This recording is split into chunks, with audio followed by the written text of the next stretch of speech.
Hey everyone, Appleboy WNY, welcome back to the channel. It is a few days after July 4th. Hope everyone had a good holiday weekend. Enjoyed some time off, but now we are back to work. This video, I just want to go around and give you a crop update and show you where everything's at.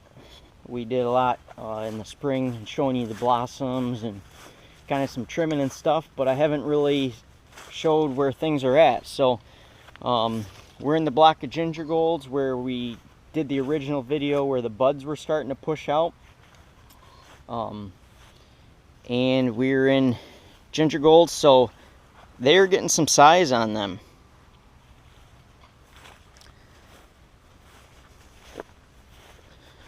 So ginger golds are one of our less maintenance varieties. We don't really do too much to them. It's actually a little bit different than growing a red apple. So this here is going to be a yellow apple, and if it gets a little cheek of pink or red on there like this apple, it's considered a cull. So when I say a cull, it's a juice apple. We can't sell it for fresh. For some reason, when we sell these apples to the supermarkets, they want a pure yellow apple if it's going to be a yellow apple. So that blush, we call it on there, would be considered a cull apple. And it's somewhat discouraging because the apples naturally want to color up, and when I'm out in the field, or our family's out in the field, or our workers, when they go to pick an apple, especially a ginger gold, I guarantee you they're going to pick the apple with a little bit of pink cheek on there because it's got a lot of flavor. It's very sweet. So anyways, where I'm going with that is this tree, we actually want to leave a little bit more bushier so we don't get the sunlight to those apples, so they don't get that sunlight to them and have that red cheek. This will be the second variety we harvest for the year. So we're going to pick this one just a little bit after Labor Day. So if you remember back to the flowers, some of these clusters, this would be a cluster, they had maybe 4 or 5 flowers, and right now we have 2 apples hanging on this cluster, which is good. And the reason, singles are good and doubles are good. Anything more than that, the tree can't handle it. So I'm going to show you some examples right now of where we didn't thin them down to singles and doubles, and maybe predict what you think the outcome is. So we got 2 apples here. You see the size based on the background on my hand. Very good size on there for this time of year. Now let's go to a cluster. Let's find one that has more than 2. So right here. So we got 3 apples on there, and what that tree's doing is it has to spread its energy. There's only so much energy coming down to this branch, to this cluster. And instead of splitting the energy 2 ways, it now has to split them 3 ways. So with that, you're going to have 3 smaller apples compared to 2 medium-sized apples, or 1 apple, or a single apple, which will be very large. So here, this tree's a little bit stressed. You can see the size difference is quite a bit smaller, especially on this tree here. It's just overcropped this tree. But like I said, we don't do too much management on these ginger golds. It's just how we do it. All the other varieties like Galas, Max, and Honeycrisp, what we're doing in the field right now is we are hand thinning. So we're going through on a cluster like this, and we're taking off 2 of the apples to leave 1 cluster. So we'll go through, there's a double, we have a single. So that's what we're doing right now. We're trying to take off the 2 smaller ones and leave the bigger one. So you got to do this early on, because every day you wait, like this apple sorry about that. This apple that we left on the tree used all this energy to grow this apple, and we're just going to throw it down. So the sooner we can get after this hand thinning, the better, the bigger of the apples we're going to have come fall time. So they're growing good. We're about 2 months away from harvest, and it's coming quick. This summer has flown by.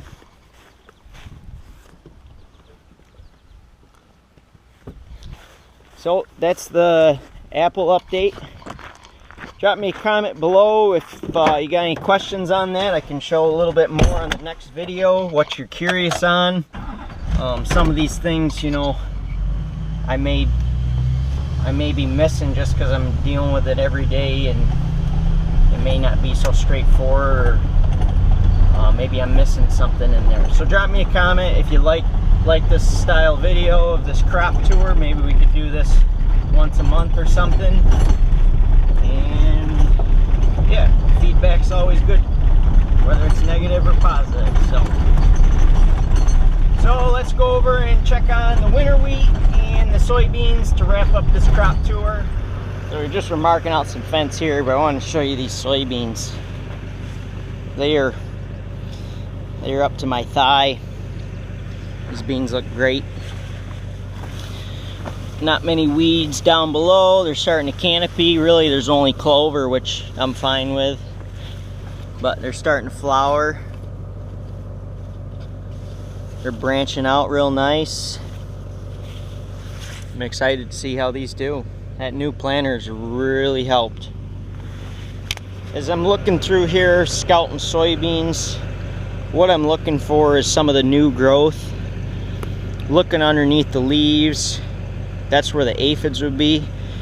Getting down right here on this new growth, and I don't see any aphids. Very clean.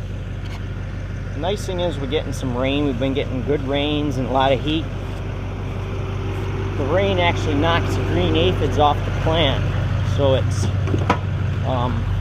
works really well. We had an issue last year with spider mites because we were very dry, very hot, and the soybeans were just a great host for these spider mites, and we had them really bad. We had to make a separate pass for those mites to spray them. So hopefully we don't get into that trouble this year. So far so good. All right, now we're out here in the winter wheat. The wheat seems to be a little bit early this year, but still hard to say.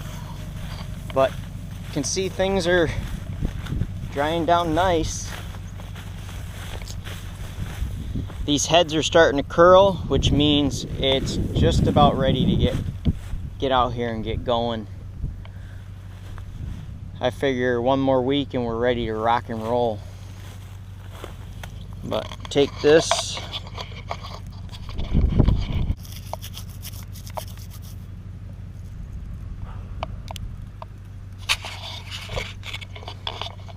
so you can see the grain in there. That one for some reason don't look very good.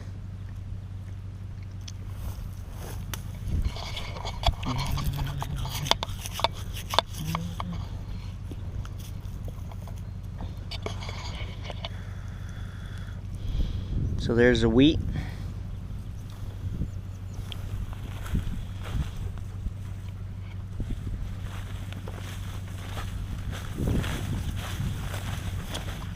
So another job we're doing around the farm is we're going back through and tree training with the trees. You can see from when we started off this winter, this was the top of the tree, and then this has been the new growth so far. So we've had a lot of growth there.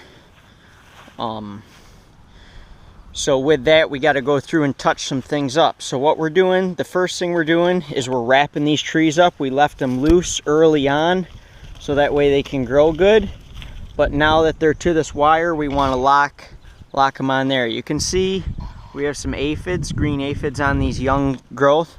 It's important we try to keep those off the best we can, because if we get too many on there, it'll start to shut this tree down. The tree is just growing great, very healthy. Usually after the longest day of the year, these trees start to shut down for us in years past, but they're still off to a great start. So again, every tree has to get wrapped now, because when we tree trained to begin with, we didn't wrap it all. Coming right down here on our vertical wire, and then we just spiral this tree around like that. So we use no rubber bands, we use these wires, and we use the branches to lock this tree on. and then we'll continue to go all the way up to the top as they grow. So all these tops are pretty good. Everything's looking good there. Let me find a tree where a top is. Here's a good one down here. So we have our leader, and remember we want to eliminate competition, so this one's getting awful close there, so I'm going to leave a 3-inch stub and cut that one off. This one's close, so I'm going to cut that one off, and then I'm going to wrap this tree up, and it's locked on this wire. So here we're wrapping this tree up. Got my clipper in one hand, the GoPro in the other, like that. And then we have this branch that's getting close, so I'm going to cut that one off. Here we got some growth competing with the leader, so cut, and then wrap. So, oh, and also if there was an apple in the top 2 feet like here, we're going to want to take this apple off because that's a lot of weight and we don't want it to snap this leader as the wind's blowing, and this tree's so young it hasn't really hardened off quite yet. So with that, that's going to do it for this video. I want to thank you for watching. Appreciate everyone watching and the views and all that good stuff. Remember to like that video if you enjoyed it, and maybe drop me a comment down below on what should be the topic of the next video. It's the middle of summer, there's a lot of things going on, but I want to hear from you guys on what you'd like to see. I know I haven't really showed much of the nursery side of it. Maybe that would be an idea, but drop me a comment, shoot me an idea on a video, and thank you.